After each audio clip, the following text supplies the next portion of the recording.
ఓం సాయిరామ్. అఖిలాండ కోటి బ్రహ్మాండ నాయక రాజాదిరాజ యోగిరాజ పరబ్రహ్మ శ్రీ సచ్చిదానంద సమర్థ సద్గురు సాయినాథ్ మహారాజ్కి జై.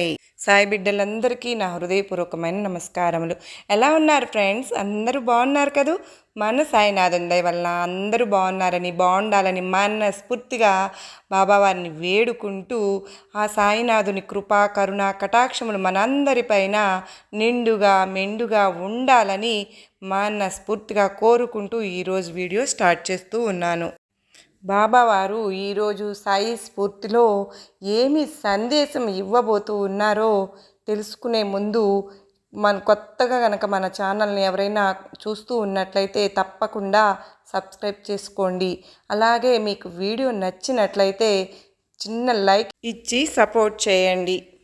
బాబావారు ఈరోజు తల్లి, ఎంతో కాలంగా నువ్వు ఎదురు చూస్తూ ఉన్న నీ నిరీక్షణ ఈరోజు ఫలించబోతోందమ్మా. ఒక్కసారి నేను చెప్పేది జాగ్రత్తగా విను. బాబా మాట శాసనం, అది జరిగి తీరుతుంది అని బాబావారు అంటున్నారు. ఫ్రెండ్స్, బాబావారు ఏది చెప్పినా కూడా మనకు చాలా మన జీవితంలో అన్వయించుకుంటే మనకి ఎంతో ప్రయోజనం చేకూరుతుందండి. ప్రతిదీ కూడా బాబావారు చెప్పే సందేశం ఎలా ఉంటుంది అంటే, మనకు చాలా దగ్గరగా మన పనులు చాలా ఈజీగా మనం ఈ జీవితాన్ని గడపడానికి మనకు చాలా స్ఫూర్తిదాయకంగా ఉంటాయి.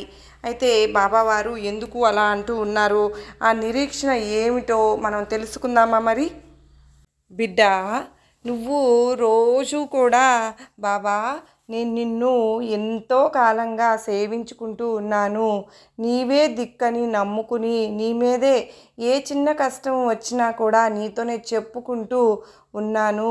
మరి నాకు నీ దిక్కు నువ్వే కదా, నువ్వు సహాయం చేయకపోతే ఇంకెవరు సహాయం చేస్తారు తండ్రి అని అడుగుతూ ఉన్నావు కదా తల్లి.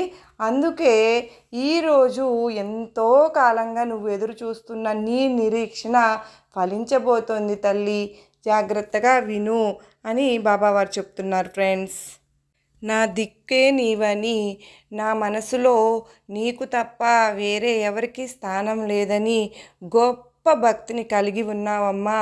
మరి ఇప్పుడు ఎందుకు అలాగా నిరుత్సాహానికి గురి అవుతున్నావు? అలా వృధాగా ఆలోచిస్తూ నీ మనసును గాయపరుచుకుంటున్నావు. ఇది ఎంత మాత్రం బాగాలేదు తల్లి. నీవు ఎంత మాత్రము అపనమ్మకానికి చోటు ఇవ్వవద్దు.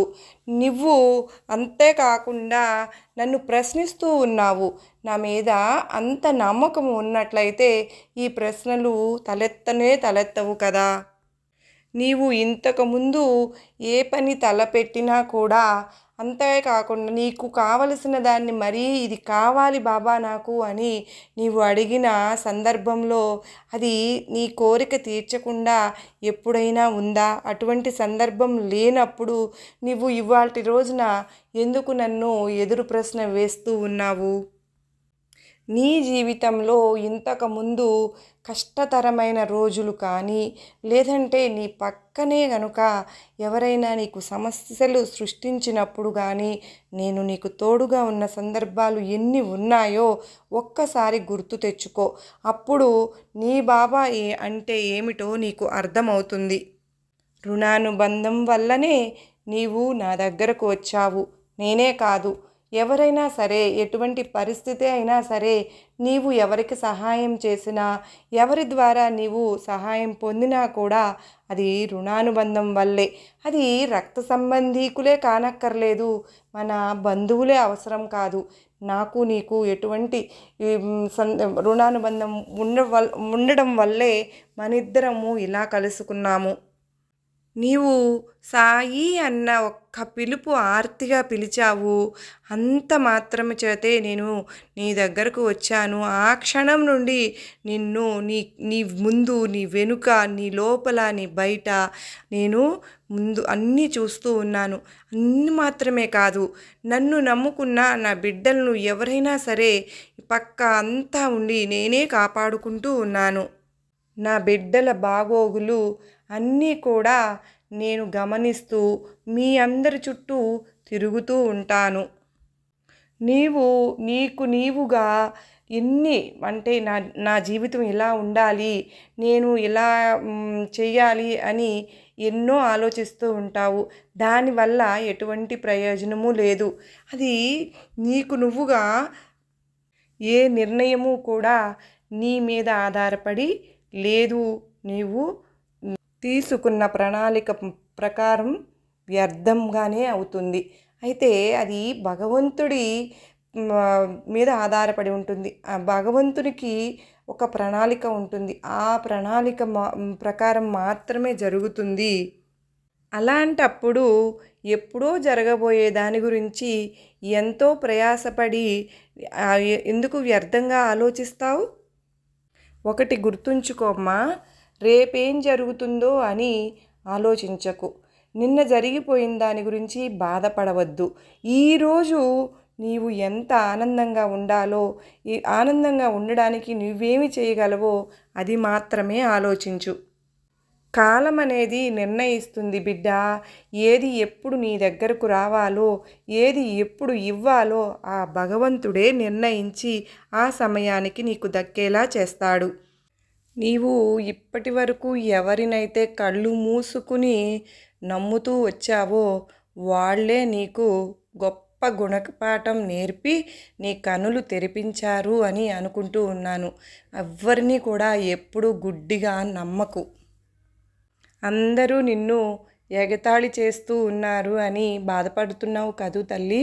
కాదమ్మా, వాళ్ళందరూ ఎగతాళి చేస్తూ పైకి ఎదిగిపోయాము అని అనుకుంటున్న వాళ్ళు ఎప్పటికీ కూడా ముందుకు వెళ్ళినట్టు కాదు. వాళ్ళు ఎప్పుడూ నీ వెనుకే ఉన్నారు. నిన్ను ఇబ్బంది పెట్టిన వాళ్లకు నువ్వు ఏమాత్రము వాళ్ళకి ఇబ్బంది కలిగించవద్దు. ఎందుకంటే వాళ్ళకు కాలమే సరి అయిన సమాధానం చెప్తుంది.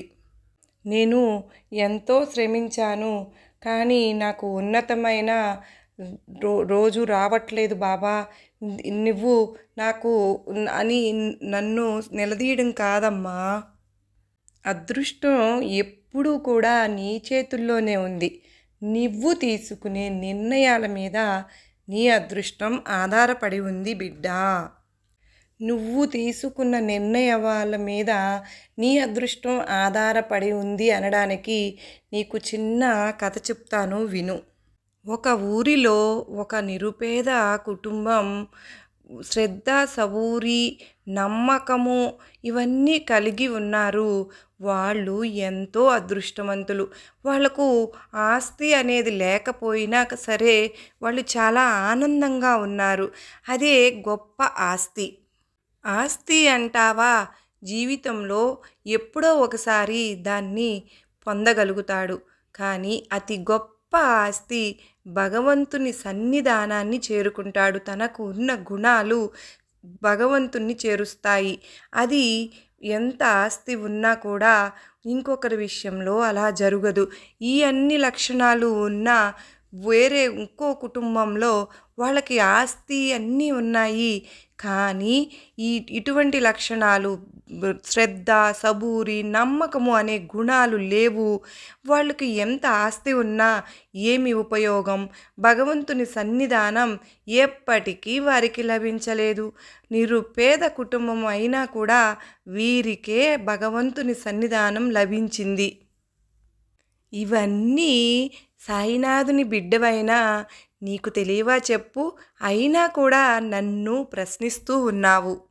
నీకు ఏ చిన్న సమస్య వచ్చినా సరే, బాబా ఎందుకు ఇలా చేశావు, నాకు నీవు సహాయం చేయవా అని నిలదీసి మరీ అడుగుతావు. అలా కాదమ్మా, నా ముందుకు ఈ సమస్య వచ్చింది, కానీ ఆ సమస్య నన్ను ఏమీ చేయలేదు. నా సాయినాథుడు 2 చేతులు అడ్డం వేసి నన్ను కాపాడుతూ ఉండగా ఈ సమస్య నన్నేం చేస్తుంది అని నువ్వు ఎప్పుడైతే ధైర్యంగా ఉంటావో అప్పుడు కదా తల్లి నీవు నా మీద నమ్మకం పూర్తిగా పరిపూర్ణంగా ఉంచావని నేను అనుకుంటాను. నీ కష్టానికి తగిన ప్రతిఫలము, గుర్తింపు తప్పకుండా కొన్ని రోజుల్లోనే నెరవేరబోతున్నాయి తల్లి. నీ నిరీక్షణ ఫలించబోతుంది బిడ్డ. నీ సాయి మాట ఎప్పుడు కూడా వృధాగా పోదమ్మా. సాయి మాట శాసనం, అది జరిగి తీరుతుంది అని బాబావారు చెబుతూ ఉన్నారు. ఫ్రెండ్స్, మనం ఈరోజు బాబావారి ప్రేమామృతంలోకి వెళ్ళి పారాయణ చేసుకుందామా మరి? పారాయణ దుఃఖహేతువులైన వ్యక్తిత్వపు పరిమితులను దాటించి అన్ని పరిమితులకు పరమైన ఆనందాన్ని అందించి పరాయణత్వాన్ని కలిగించేదే పారాయణ. ఒకానొక మహత్తర అంశాన్ని కూలంకషంగా అధ్యయనం చేసి అపారమైన దానితత్వాన్ని ఆకళింపు చేసుకునే సాధనం పారాయణ. సద్గురు దివ్య పాదాలను హృదయంలో ప్రతిష్ఠించుకుని భక్తి రాగ రంజితమైన మనస్సు అనే కుంకుమతో ఆ పాదాలకు పారాణి చేయడమే పారాయణ. ఈరోజు సాయినాథుని సచ్చరిత్రలో 21వ అధ్యాయం అండి. శ్రీ గణేశాయ నమః, శ్రీ సరస్వత్యై నమః, శ్రీ గురుభ్యోం నమః, శ్రీ కులదేవతాయ నమః, శ్రీ సీతారామచంద్రాభ్యాం నమః, శ్రీ సద్గురు సాయినాథాయ నమః. గత అధ్యాయాంతంలో చెప్పిన విధంగా ఠాకూరాదులకు మహాపురుషుని దర్శనం కలిగిన విషయాన్ని ఏకాగ్ర మనసుతో శ్రవణం చేయండి. వక్త చెప్పిన మాటలు చెవిన పడగానే శ్రోతల మనసులు ఆనందంతో ఊగి శరీరం రోమాంచితమవ్వకపోతే ఆ మాటల వలన ఏమి ప్రయోజనం? అది వ్యర్థమే.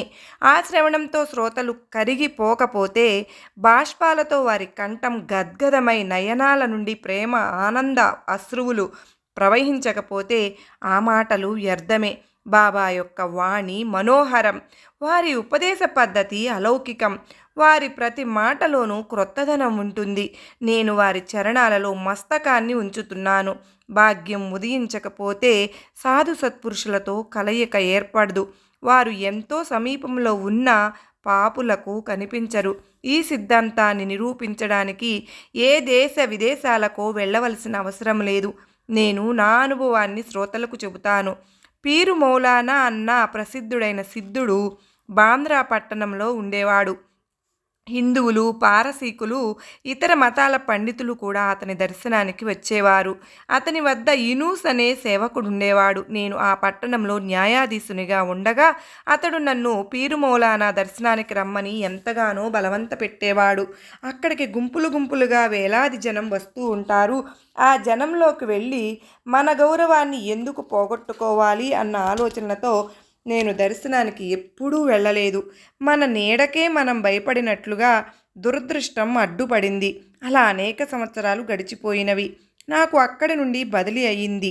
తరువాత శుభ సమయం వచ్చి షిరిడీలో శాశ్వత సంబంధం ఏర్పడింది. తాత్పర్యం, సత్పురుషులతో సమాగమం అభాగ్యులకు లభించదు. ఈశ్వరుని కృప ఉంటేనే అది సుగమం, లేకపోతే ఆ యోగం దుర్లభం. ఆ విషయంలోని మధుర కథను శ్రోతలు ఇప్పుడు శ్రద్ధగా వినండి. ఈ సత్పురుషుల వ్యవస్థ అనాది కాలం నుండి ఎలా గుహ్యంగా ఉందో గమనించండి. వారు సమయానుకూలంగా, అవసరాలకు అనుగుణంగా వారికి నచ్చిన ప్రదేశాలలో తమ కార్యాలను సాధించుకోవడానికి అవతరిస్తారు. వారు పరస్పరం అభిన్నులు. దేశం, కాలం, వస్తువు వేరుగా ఉన్నా ఒకరి మనోగతాలను మరొకరు సంపూర్ణంగా తెలుసుకుంటారు. అలా లోపల వారంతా ఒక్కటే. ఒక సార్వభౌముడు రాజ్యములో అక్కడక్కడ స్థావరాలను ఏర్పరిచి వానిలో అధికారాలను నియమించి సంక్షేమాన్ని గమనించేలా, అట్లే స్వానంద సామ్రాట్టు అక్కడక్కడా ప్రకటనమై తన రాజ్య శకటాన్ని కనబడని పగ్గాలతో గుప్తంగా నడిపిస్తాడు. ఒకసారి ఒక ఆంగ్ల విద్యా విభూషితుడు, బిఏ పట్టభద్రుడు క్రమక్రమంగా అభివృద్ధి చెంది పేరు పొందిన అధికారి అయ్యాడు. తరువాత మామల్తదారై ఆ పైన ఎదుగుతూ ప్రాంతాధికారి అయ్యాడు. అప్పుడు దైవవశాత్తు అతనికి సాయిబాబా సాన్నిధ్యం లభించింది. ఈ ఉద్యోగాలు, పదవులు గౌరవ మర్యాదలతో కూడుకున్నవి మరియు దూరపు కొండల వలె బాగానే కనిపిస్తాయి. కానీ దగ్గరగా వెళితే ఏవేవో చెట్లతో నిండి ఉంటాయి. పూర్వపు మంచి రోజులు పోయాయి. అప్పుడు అధికారంలో ఉన్న పదవులను కోరుకునేవారు. ప్రజలు కూడా అధికారులను గౌరవించేవారు. అలా వారు పరస్పరం ఆనందంగా ఉండేవారు. ఇప్పటి పరిస్థితి అలా అడగకండి. సుఖంగా ఉద్యోగం చేసుకునే కాలం పోయింది. ఫ్రెండ్స్, ఈరోజు సాయి ప్రేమామృతం ఇంతటితో సమాప్తం. మరలా రేపు సాయి ప్రేమామృతంలో కలుసుకునేంత వరకు నమస్తే. అయితే బాబావారి వీడియోస్ మీకు నమ్మకాన్ని, ధైర్యాన్ని కలిగించాయి అని అనుకుంటూ ఉన్నాను. సర్వే జన సుఖినో భవంతు.